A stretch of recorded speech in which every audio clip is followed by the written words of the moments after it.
Hello, beautiful people. Welcome back to another episode of Age of Awæcnian, Soulful Stories Unveiled. Oh, you know what? We just did a recording for our other beautiful show this morning, and we're in a celebration mode. We've done 50 episodes from our beginning Mystical Madness series, which then shifted into Age of Awæcnian, and I was like, wow, I went and counted how many guests we had.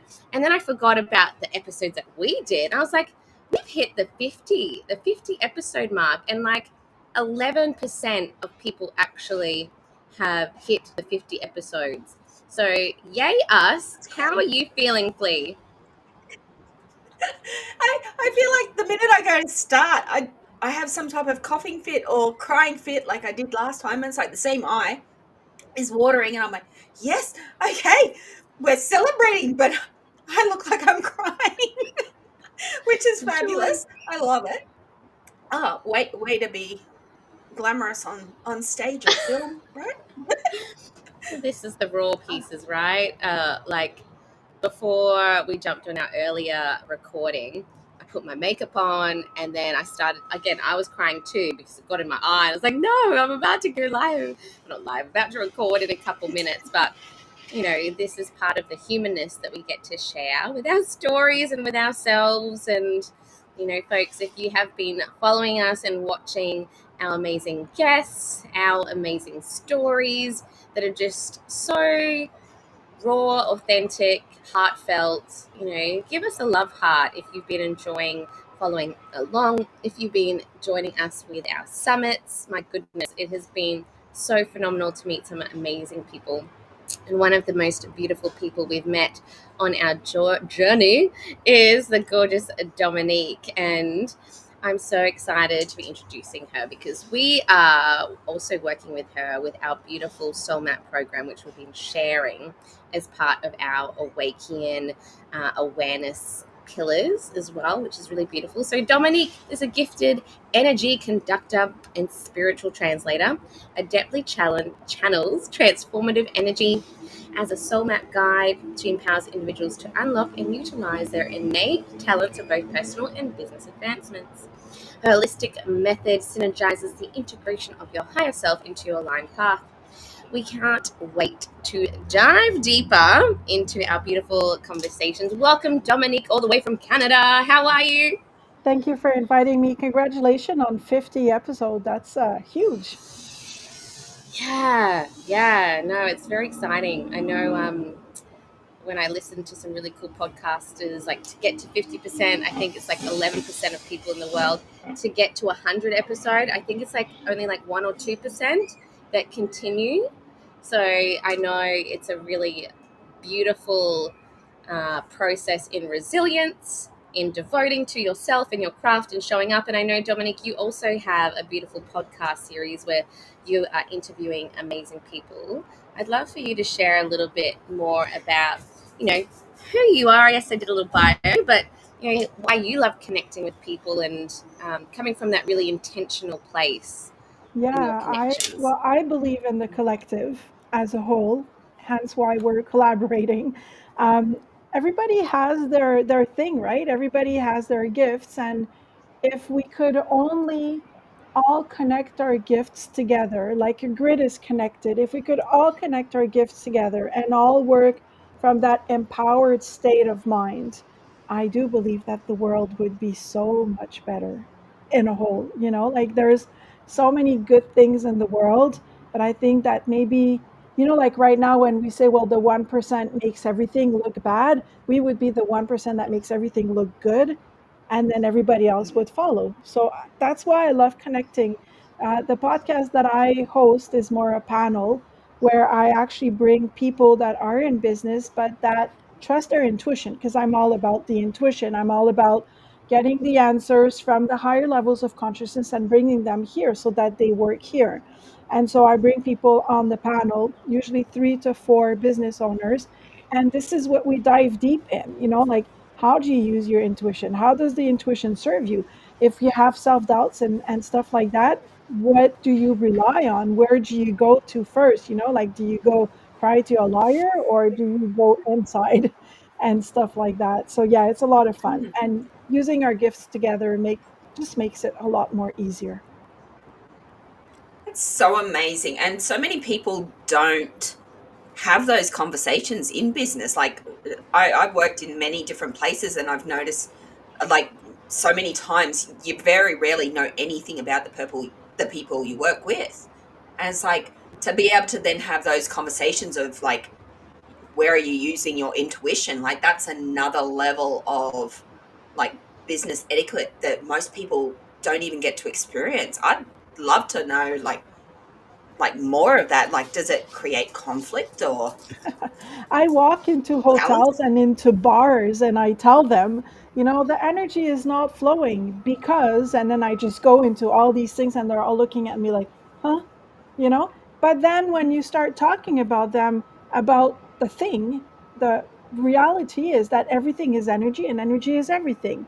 If you put a huge piece of furniture in the middle of a lobby, the energy is going to stop, right?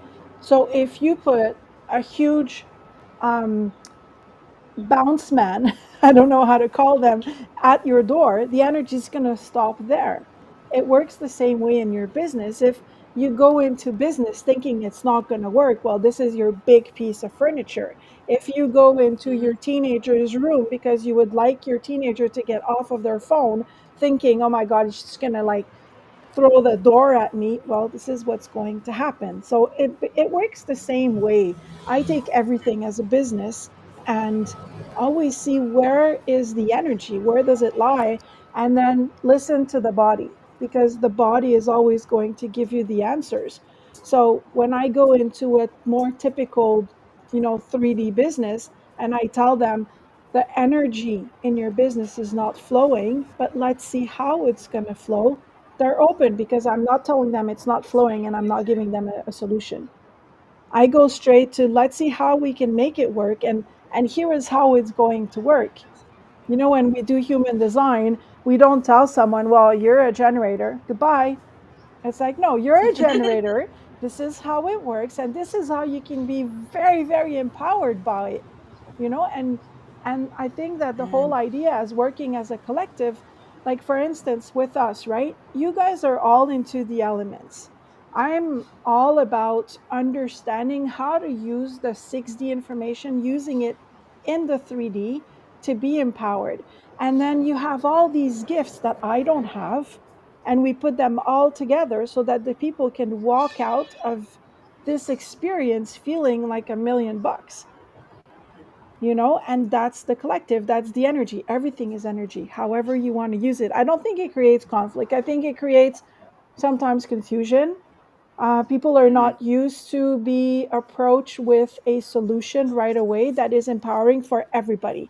I don't go in and I say fire everyone, which is most of the time what people would want me to say. Just fire all your employees. We'll just train new ones. No, no, no. You know, let's just see where we're not aligned. Mm. It's very much like our clothing too, isn't it? I saw a thing the other day talking about the energy attached to our clothing and how it's vital to get rid of those pieces of clothing. And I was like, oh, like, what's the big deal? Like, most people keep, sentimental items, things that they wore that they really loved or that they might fit back into or something like that. And then I really stopped to think about, okay, well, if we're looking at the energy that's attached to it, it's like those stories from the past. And every time you go back, there's something a little bit different. Like, there's something a little bit different about me. Even if I was the exact same size that I was in my 20s, I'm not the same person anymore. So that outfit, that energy that's attached to that clothing would no longer be in resonance anyway. So even if I did fit into it, I'd never wear it because it's not suitable for the energy that I'm giving now. And as a person that, like, because I keep fabric for sewing and crafts and stuff like that, so I tend to keep a lot of old clothing to repurpose. It was like, I've never thought about how much of that is like literally sitting in boxes behind me that I very rarely go into. And it's like, that's a whole space in my environmental energy that is stagnant and stuck in the past, right there, like right behind me. And I'm like, but am I going to use it? So, like, that confusion that you said, it straight away goes to my head. But is it wasted? Is it stagnant if you intend to use it for something else later on? So let's say that you've had a very bad relationship, right? Let's say, let's not put that in the universe, but let's say. And then this person bought you really nice dresses that were very expensive. And you hold on to those dresses when this person is gone from your life. You're good, you're thriving, but you hold on to the dresses because of the financial investment. I do believe that it's stagnant energy that needs to be released. Um, because the person that gave you those dresses, first of all, gave them to you at a point where, yes, maybe the intention was right, but you're not happy with whatever that frequency was when you were living it. So if you hold on to it because you're like, oh, but that was so expensive, I'm going to keep it, then that wouldn't be a right frequency. But if you hold on to them because you're like, well, when he gave me those dresses, we were good. Everything was good. And I really love those dresses. It is a piece of cloth. You might not wear it every day, but you really love them. The frequency of them is really good. Now, if you haven't worn them for 2 years, I'd say, like, let's rethink. But I believe that as long as the frequency is there and whatever your feelings are towards the thing that you're holding on to, it doesn't become stagnant. But stagnant water doesn't really smell good. Mm. It's such a really cool analogy with looking at energy stagnancy. And when we think about nature, if you look at a stagnant pond, right, still lilies grow out of it. So even though it may feel stagnant in those times that I'm doing a metaphor for life, we've talked about clothing, energy is everything, and everything is energy. But even in that stagnancy, what feels like could be murky, yucky, underneath it, there is still growth happening.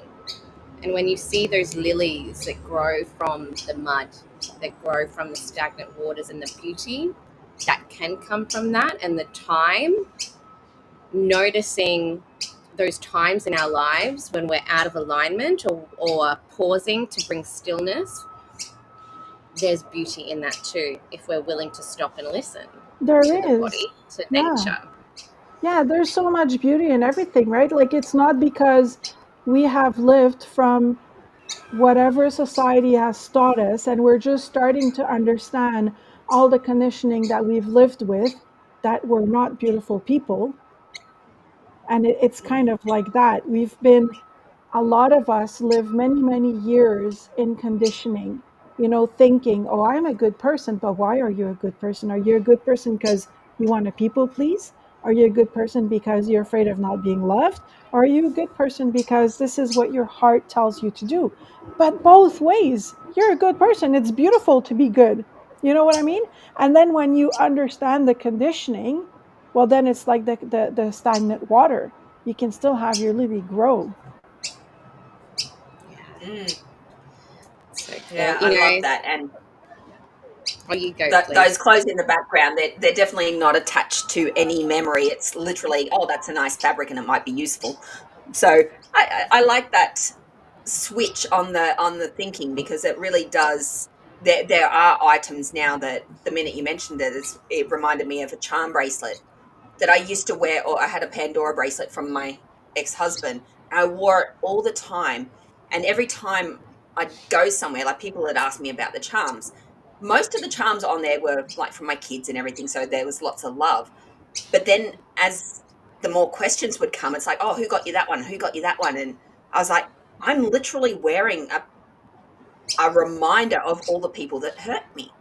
Every charm was from someone that had deceived or hurt me in my life, other than those ones that were from the kids. And I was like, I'm not going to wear this anymore. And the minute I took it off, I got rid of those charms, and then I got a new one, which I was able to put the beautiful ones on with all the new ones. And I was like, that that energy, that shift was huge, because for so many, like, I'd put it on daily without thinking about it, out of the habit, because it was mainly a gift from my children, but the additional charms that went on it was so attached to past memories, and it was brought up every single time somebody asked me about it. And I was like, wow, I'm really keeping this energy with me, because now I have to explain, oh, she was a best friend, but now she's not, because she's my new husband's best friend. And she bought this one was from this one because of, and it's like, oh, I've really got to take them off and get rid But of them. what's funny And though it's about what crazy. you're talking about is that in life we wear those charms as conditioning, right? So like for me, I did not want to create conflict, so I never spoke my truth. So that's like, but when I was young, I was always told to be quiet. Like the Mm, phrase would go sit over there, smile, and do not talk. And so I was wearing that charm because yeah. then I would go to places and they would like, oh, she's so nice, she's so polite, she's so quiet. And then my people pleasing was coming out. So it's like those charms until one day someone said, you actually need to speak your truth. You need to be vulnerable. You need to say what you have to say. You know, you're going to get sick. That energy is all inside of you and it's not coming out. So, yeah, sometimes you just need someone to help you to say, what are those charms? Like, and step into the awareness. And then you just take the charms out and you step into the more empowered version of yourself. Mm, yeah, it's so, so powerful. And it's that change in perception. So when we get to talk about it, speak our truth with people that we feel comfortable with, aligned to, people that we feel safe with, it's interesting. There are beautiful reflections that come back to us to then go, oh, well, maybe if I shift it this way, or have someone ask a question in this way that gets you to think in a different way, shifts the whole intention behind what that item means or your relationship with that.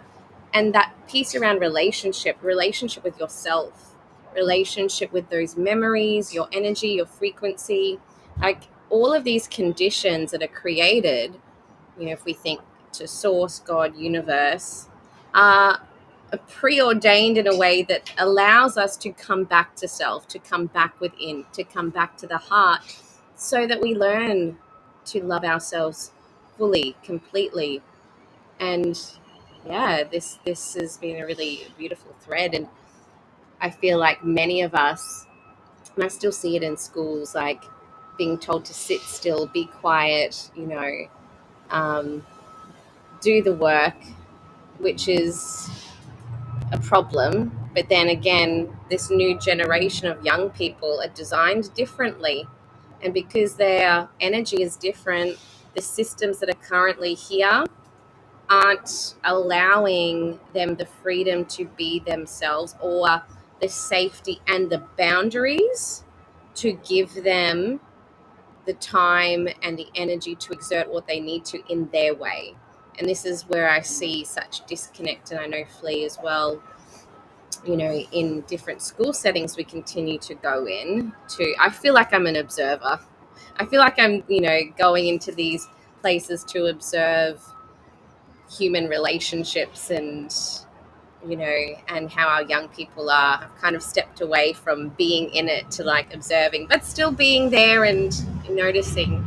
But that shift for you, Dominique, from learning at, I suppose, a young age, this way of being, to be quiet, to then having someone plant that seed of thought, like speak your truth and step into your power, like that shift of owning who you are can be really scary. When did that happen for you? Was that like in your teenage years or early adult, or So still when you were a child?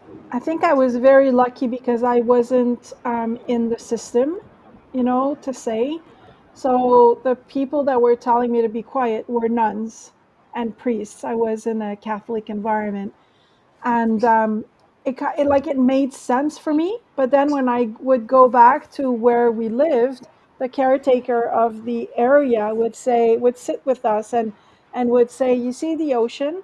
Like, go sit with it and hear what it's talking to you about." So my shift for me was more trying to use my energy talk in a 3D way so that I can still talk energy, but that people would understand. I'm over 50 years old. So we're talking like I've been working in hotels since I'm 15.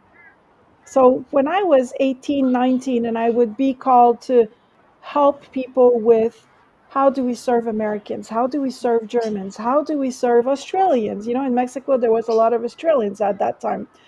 It was very hard to say, well, you just have to look at them in the eyes and smile. That's all you need to do. You couldn't do that, right? And everything changes all the time. So I think for me, my shift in perception was more when I understood, and that took a long time. When I understood that, yes, I need to speak, but I need to speak a language that people will understand, because it's not because I'm not understood that I'm not worthy of what I have to say. I don't like that when people say, well, if they don't hear you, it's because they're not your tribe or they're not ready. Everybody's ready. Everybody is there. Everybody has, no one wants to be hurting. No one, this is my belief, no one has come here to be in pain. I don't think anyone in the world would sign a contract to say, oh, yeah, I'm going to go down there to like do war and kill people and hurt and be in pain. I don't believe that. I believe that we all come here because we believe this is going to be a beautiful experience.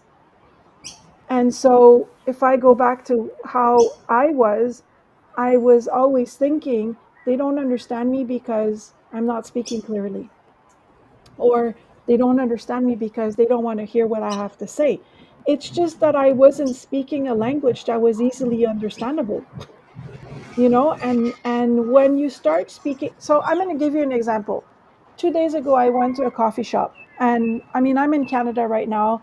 There are teens here, they start working very young, and which is amazing. They're everywhere. They're like 16, 17, they're managing their coffee shops and stuff like that. It's amazing to see, but a lot of them are angry. And so when you go to the counter, they don't say hi. They haven't been trained.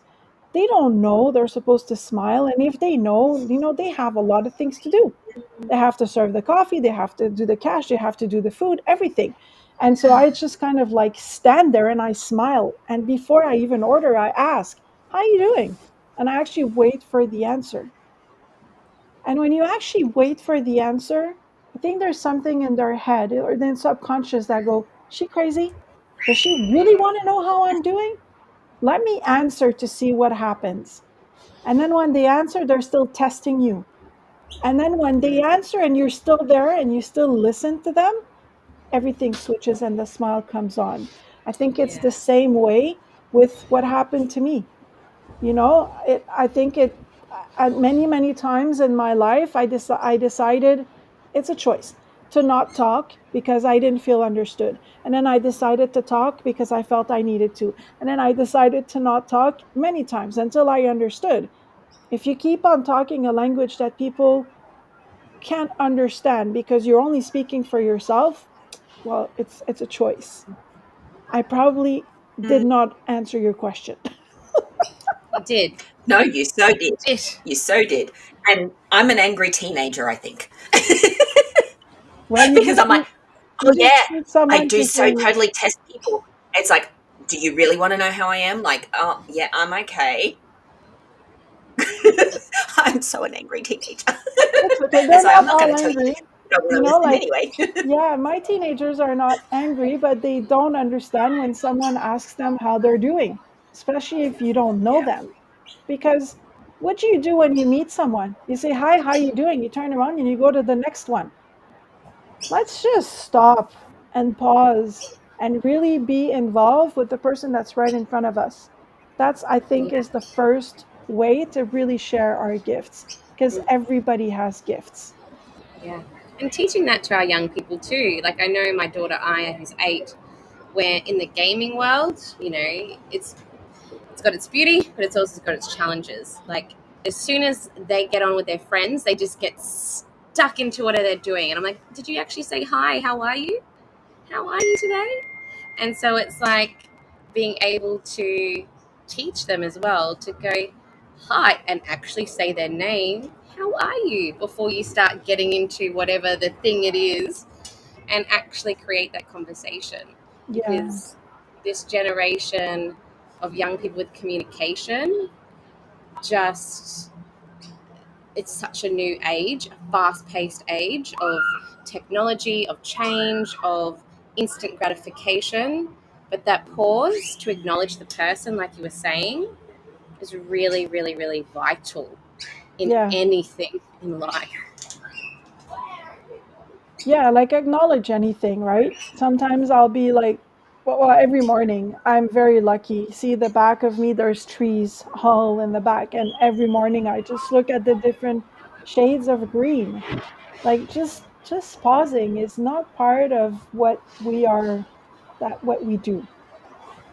It's just not. And I think that when we pause to actually acknowledge a human being, like if Felicia, if I would to see you on the street, I'd probably ask you how you're doing, but expect an answer. And if I stay there, you're going to answer me still doubting, but eventually a smile will come and a conversation will happen. But we don't know how to do that anymore. Yeah, Mm. yeah. I feel like in those just really basic parts of our humanness of connection, like when I have stopped and connected with someone, whether it's online or in person, it's amazing to see what opens up and the trust that builds and how people then say yes to things. Like the space I'm in now is not where I usually would stream from, but I'm about to go into a meeting later. But this amazing gentleman, he's in 75, in the steel, coal industry, transport industry, connected with him through another thing. But I was like, I'm just going to go and drop this proposal off for this friend of mine who I'm working with. And Flea was there with me. She was in the car actually before we were going to another event. I'm like, I'm just going to go and just drop it off. And then I was like, is this an office? But like, then he came down and then we chatted. But that intention to just stop, connect with someone, meet them, let them connect with you. I didn't actually really have to say too much. And I'm like, oh, well, now look what's unfolded. There's been meeting after meeting and connection, and doors have opened for myself, my husband, future things down the path, even for the academy, potentially. But it's like when you stop and connect with someone and their life, their experience, their passions, and it resonates, it's like, wow, what else can unfold if we allow it to, if we just stop and take the time to like say hello. Yeah. And it's like you were saying at the beginning, everything is there in place to do that for others and for yourself. Connecting with ourselves, this is how your intuition, comes and starts saying things loud enough for you to hear them, where the linear thinking or the 3D conditioning starts being more quiet is when you take time to connect with yourself and actually hear what your body and what your higher self, if you want to see it that way, your intuition is saying. Mm, I love that. Mm. It's a hard one though, isn't it? Like that, the depth of like being able to trust that Is it? intuition, because a lot of Is it? You do it all the time. I don't think it's hard. I think in the beginning, yes, because a lot of that conditioning tends to get, I guess, in there and clouds the intuition a little bit. I've just noticed with people in my energetic field that they're very easily swayed, I guess, So let me more so ask you than a following question. intuition. Let me ask you a question. When you stepped into the awareness of your charms, right? That your charms Mhm. were maybe not the best charms in the world to have on your bracelet that you loved so much, you took them off. Was it hard? It was. And what happened after? It was release in Uh-huh. that sense, but it was more the not so much the action of like once you're aware of it, it's the becoming aware of it to begin with that I feel I've noticed a lot more people challenge. It's like we were speaking earlier around addictions and that the knowingness in the choice of what's good for you, and then I guess the deliberate conditioning that allows you to avoid the intuition, Well, I if that think makes that what sense. is hard is not that. What is hard is doing the action to step into what you already know is good for you. When you knew that your charms were maybe not the best, you went into the action of taking them out. And when you took them out, you released something that you were holding on to unconsciously. But by listening to your surrounding, you understood that you were holding to something. And then you took them out, and then everything else went fine, you know? Mm, And so it's the same thing with addiction. I mean, I'm not saying addiction is easy. There are reasons why people go into addiction, people have trauma, and so forth. Stepping into the awareness is one thing, but turning all the knowledge that we get from stepping into that awareness, turning it into wisdom, and actually stepping into action, it's a choice. The choice might be hard, but the hearing your intuition, believing the intuition, it's all there, and it's all there for everyone. Like a new mom, I had never read a book on babies in my life, and I have kids and they're pretty healthy, you know? So we all have it. Everybody has it. You can drink your life away. You can numb your life away. You still have it. It's not because God decided, oh, I'm going to give it to her. No, no. We all have it. Everybody. Now it's our choice when we step into the awareness to decide, am I going to do something about it, or am I going to stay in the stagnant water without my lily? Mm, mm, yeah, beautiful. Great insights. And I feel with what's happening collectively, so many more people are awakening, are questioning, even like what Flea, you were sharing, and sitting with their ego versus spirit. And it's like coming back to that spirit soul led self that has everything that the universe has offered, and allowing to notice the ego, befriending, still noticing the shadows, the conversations, the battles, and mastering that part of ourselves so that we can come back into that wholeness in this 3D existence. And hopefully, and I caught up for coffee yesterday with another beautiful lady. We were talking about the 3D and the 5D, the 6D, and all the things, but obviously being here in this physical form, you know, noticing the things around us, the material world, and anchoring it in here to create, to be in this existence is vital. And so many folks I've seen, like on the spiritual path, have just gotten lost up there.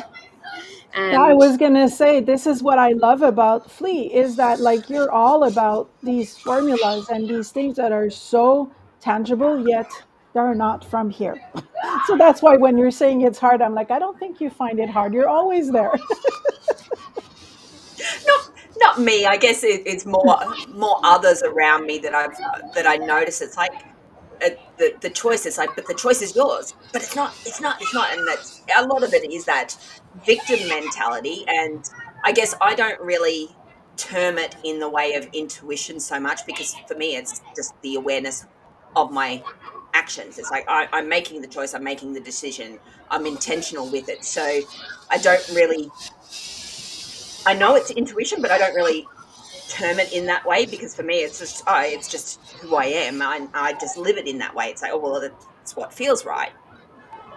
But in the like you said, Dominique, coming into this realm of awareness, being able to speak everyone's language. And it's like, okay, some people don't get intuition. That's the woo woo. Let's look at it as that choice and decision making. You know, that the free will that has been honed in society. It's like, oh, you've got free will. There is limitations to that free will because of the conditioning. So with that, I've just noticed that a lot of people that are coming into their awareness are confusing, I guess, to a degree, that intuition with that free will. And it's like, oh well, it feels right for me because of my conditioning, so I'm going to follow it. And they're following the guidance of the perceived intuition, which is really just an egoic desire or a societal conditioning that they're not really in that awareness of, if that makes more sense. It's very hard to put into a language that is for everyone because my mind goes to the woo. It's like, oh yeah, energetically we all feel it, but we deny it. I guess if we want to put it in the words of the 3D, like when people come into the elemental empowerment journey, right? They come and in their first session, they will learn about all their conditioning. They're going to learn where possibly they are acting not from their self, but from what they were taught. This is like the first step. Let's step into that awareness. Let's use the earth, the breathing, the grounding, to come into that awareness. And then we're going to step into the acknowledgement. Now I know that I use the TV to get numb. Now I know that I don't talk because I want to avoid conflict. Now I know that I don't talk because I don't want to offend or whatever it is. Let's acknowledge it. Use the fire, right? And then we're going to do the oracle reading. Let's use the human design. Let's use the science because sometimes at that point we're still not thinking the quantum leap and the ether and the 6D. We're still like very much here. This is where we live. So let's step into that acknowledgement. And then with the air, we're going to accept all of these things. Okay, so now I've understood. I stepped into the awareness. I acknowledge. Now I'm going to start accepting. And then we're going to start alchemizing all of this. And now we start using higher levels of consciousness. And then with the water, we're going to align all of this, right? Align it. We're going to do the soul map. And then we're stepping into the quantum, stepping into the ether, 60, 70, 80. How high do you want to go? But I do believe that we have to get the people where they are. And so basically, if you're listening to this today and you're like, well, I don't know why I do all of these things. Why are all my boyfriends treating me so bad? Why do I always do what everybody tells me to do? Why do I never say what I want to say? Well, possibly, it's not an absolute, but possibly you're living from a conditioning. And it's okay to not know. Come with us. We will help you. And then at the end of all of it, you can stay accountability with the Awæcnian Academy.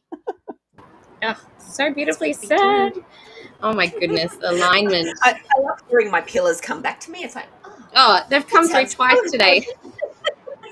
We were speaking about it in our other beautiful recording as well. And there is just this beautiful alignment into it. And again, it's mastering yourself.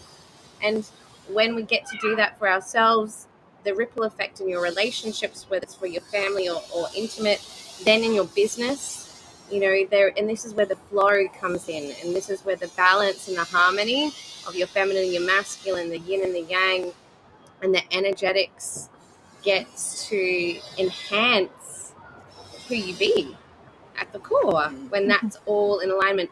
I know some people can be really exceptional in their business worlds and be excelling in all kinds of things, but then also I've met people that still aren't happy. They may be parts of their lives are fully thriving, but then there are other parts that they're still working on, and that's okay.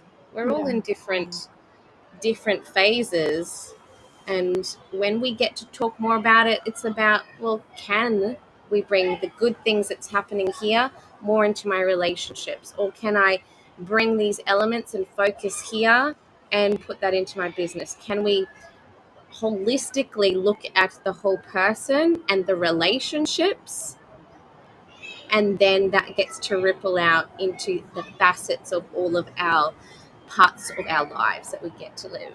Yeah. The more we know the whole of who we are, the better we can be aligned and balanced in the 3D. Yeah, I love all of that. And it really like brought back pretty much what I went through yesterday. So a lot of the conditioning you were talking about, like both of you there, some of that can be unrecognizable. And for me in particular, it was stemming around a father wound, because there was this confusion with my biological father. I don't know, not very well. I only kind of have met socially on social media since I was 36, so in the last 10 years. I didn't know about him until I was 18, so technically my upbringing, he didn't exist. I had no awareness of it. My stepfather, however, was who I believed to be my father up until 18. He technically wasn't present, like he was in and out of the household, not always with us. So like this father wound that keeps popping up for me, I always thought it was a mother wound, and it's like, I've healed my mother wound, it's fine, there's no wounding there anymore.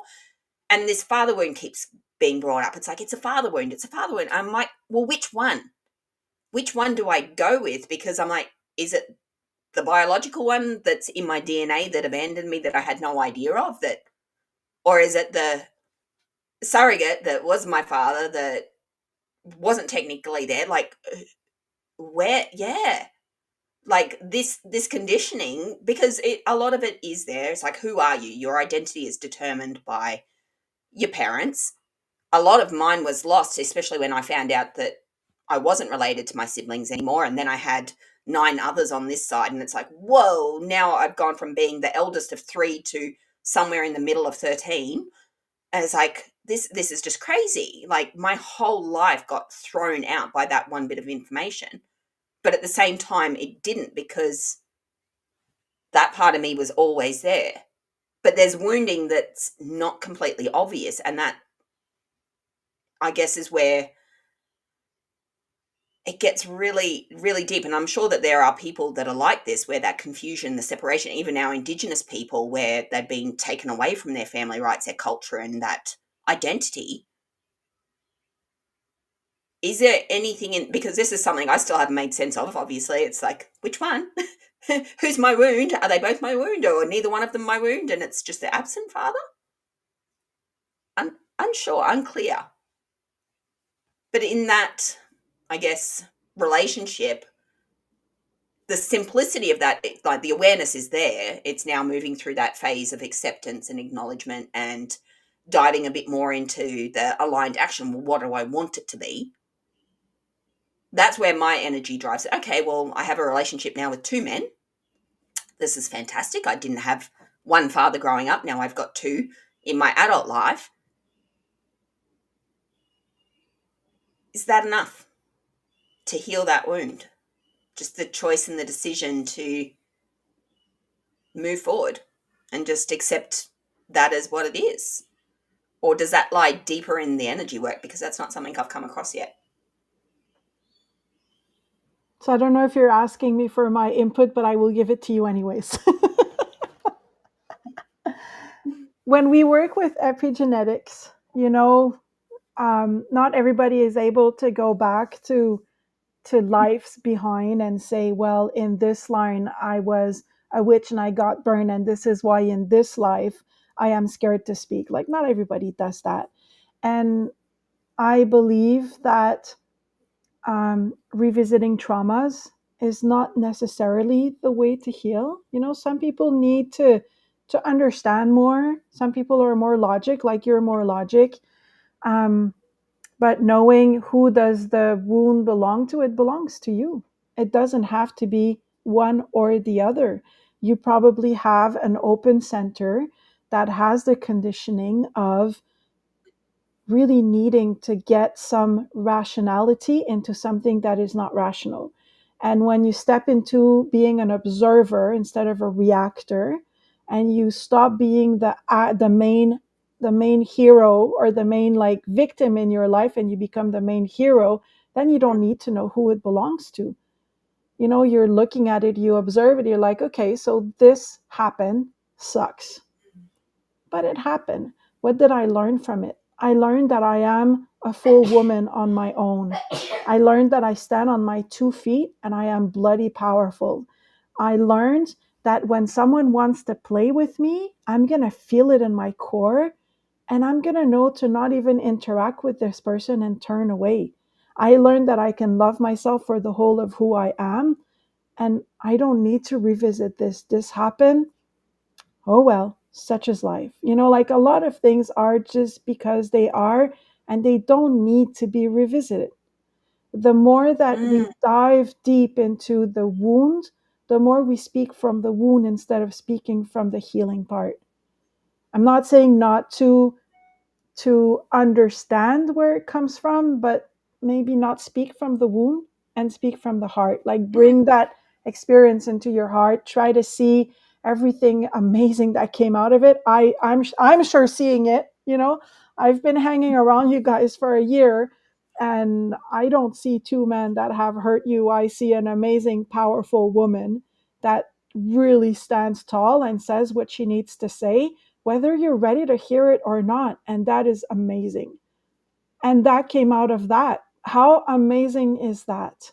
And anybody here, we all get hurt in life. We all go through a lot of things. Like, my life has been, for some people, what hell would look like, and for others, not. But we still what we are today. And I think this is what we have to understand. The past happened. It happened. Let's just not go back there. Let's learn from it. Let's live today so that tomorrow is even better than what we think. And this is why we share story, isn't it? Like, the beauty in that there.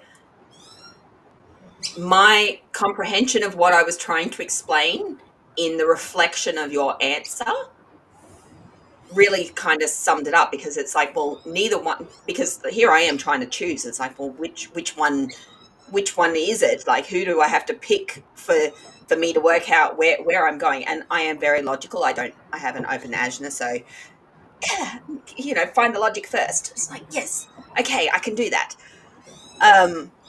It is one of my beautiful gifts of overthinking, and I love it because it does give me so much insight into so many different things. But just the way you summed it up there, it's like, well, I actually didn't need either man in this life. And so therefore, like, there was no wounding. I'm trying to find the wounding, because it's like, okay, well, it's connected to a father wound. And I'm like, but what? I have no understanding. Like, there's no attachment to any wound there. But I guess the deepness of the conditioning around societal expectations, around fatherhood, around family identity, all of that's still present, because that there is what's reflected in society still today. That there is what led me to answer Marie's call and to work with you, Dominique, in finding more answers, because when we find these answers, it's like, well, I don't have a father wound. I am a very independent, strong, feminine and masculine embodiment. Like, I can do either. And in that, like, the wounding is the socialization around making me believe that I'm less than that, because of not having a father in the in the life, in Boom. society to uphold. And like that's simply just from what we shared there. Like that was the logic I needed. It's like, well, okay, there is no wound. The wound is that of society and the expectation that we have to have complete families in order to be whole and fulfilled. Well, no, the opposite can happen. You can stand in your power and your glory, and you can actually have a heightened sense of value and importance and dominance in that role because of what is perceived as a lack by others. So yeah, like this is why we talk, and definitely 100% everyone's input and perception gives a different lens to that and allows that healing to happen, and that's the accountability. That's why we hop on these Love that. podcasts and we have these conversations, is to go, okay, well, I'm having this problem. I don't have a wounding. Thank you. We're healed. Off we go. Yeah. Oh, I could feel that power in your voice when you reclaimed that. Actually, no, I don't. But that lens shift, that perspective shift, like Dominique, that was like, yes, I think we all needed to hear that. If you're listening back, please give us a love heart there, because this is actually how quickly you can shift your perception, shift your mindset and your intention and the frequency of who you be at the core, and let go. The let go card that Flea picked up earlier. Let go of that story. Let go of that wounding, because in there is stuff there. There is, people can talk about the mother wounding, the father wounding, the archetypes. Yes, and like Dominique said, and no, you can just go, well, that happened. I'm not claiming that. Let's choose today and let's see the gifts. And Flea, I know we were talking, I'm like, you always look at the lessons, you always go deep into the gifts and the learnings. And this is where I see, and Dominique has just shared, like, see you in your power, because you are so reflective, and this wisdom and this enrichment of your life gets to help others shift their perspective. Could be just as quickly as what you just did then. Doesn't have to Yeah. take years. Well, we think about society, don't we? Like the role of the masculine is to be the protector and the provider. Like this is how it's seen. So in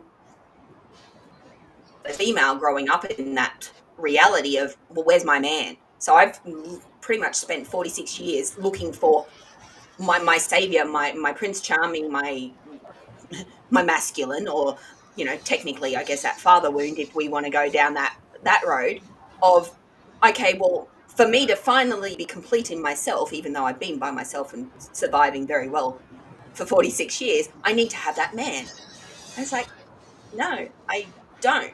And if anything, society is proving the complete opposite is that it's no longer a need. And the distinction was something that came to me a little while ago, whereas for women, we need to be valued for what we bring. It's like, okay, respect. See, like, I will do everything. I will do the house. We'll do the jobs. We'll do those things. As females, we generally just fit into the role, but we want to be valued for that. And the flip side to the masculine was that they need to be needed.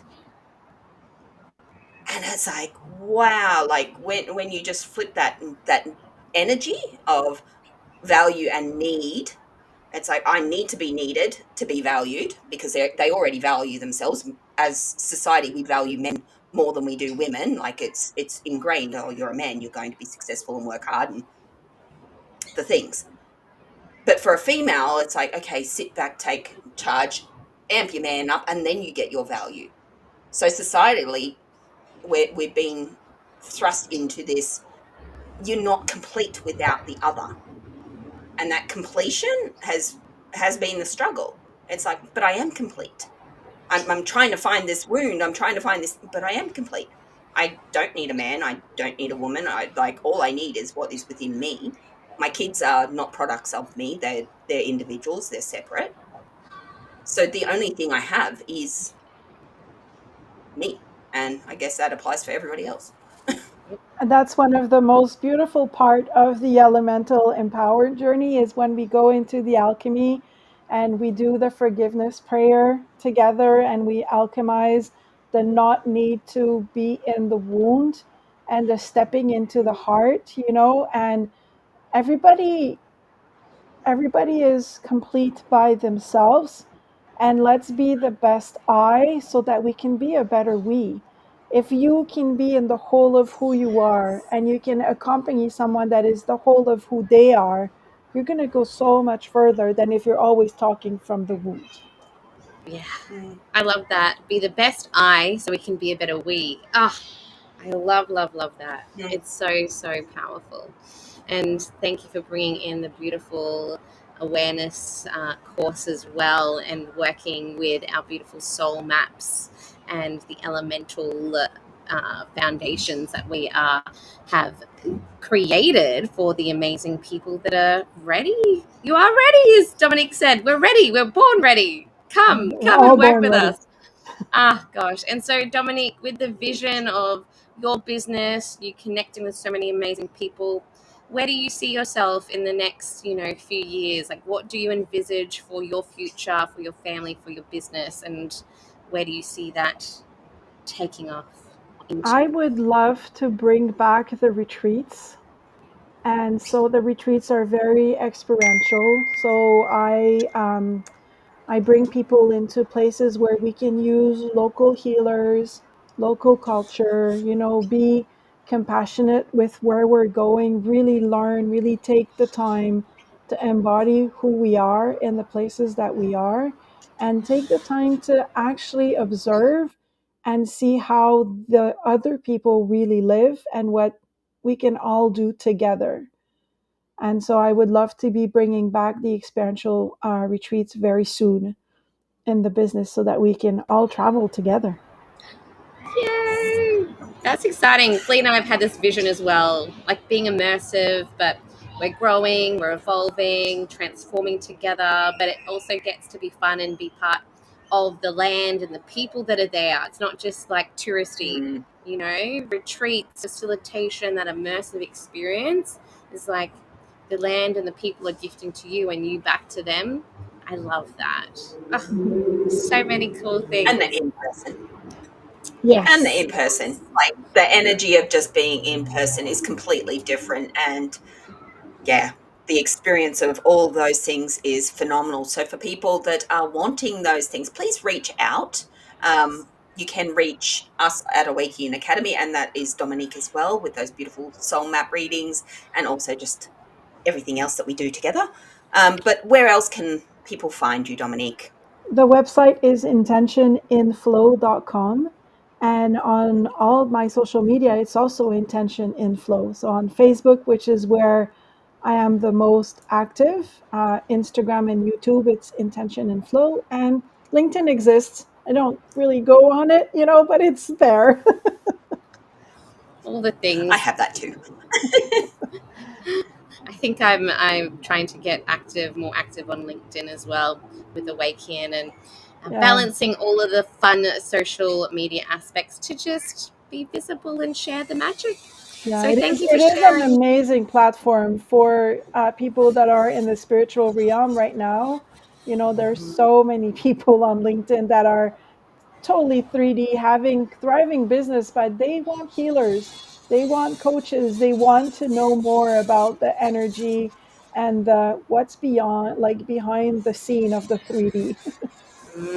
Yes, Mm. definitely. That's it. And folks, if you've loved this, come and connect with us. Give us some love hearts. Share your takeaways from this beautiful conversation. And thank you so much, Dominique, for your time and your Thank you. energy and wisdom. Flea, were there any final cards that you pulled from this morning that just like pop out at you? Oh, yes. I was just looking at that. So we did have the moving on and the suffering in silence. So talking about all of this mental chaos, the conditioning and everything in our head. Spoken about the wheel of fortune and destiny and how everything is out there and we are already. Most importantly, the balance within ourself, the masculine and the feminine energy. We are complete. We do not need anything else outside of ourselves. The human conditioning, the consciousness that we get to experience is the gift of having consciousness. So those people around you, they're here for us to reflect on what it is that we're seeking to experience in this reality. And that all comes down to that balance and that patience. It's the temperance, it's the judgment, it is everything coming into this 3D reality as we are. Ah, So beautifully said. What a beautiful way to end. Thank you, everybody, for joining us today. And hashtag replay if you are watching the replay. Thank you, Dominique. And we'll see you guys next time. Actually, Thank you. at 2 p.m. We'll see you later. Bye, everybody.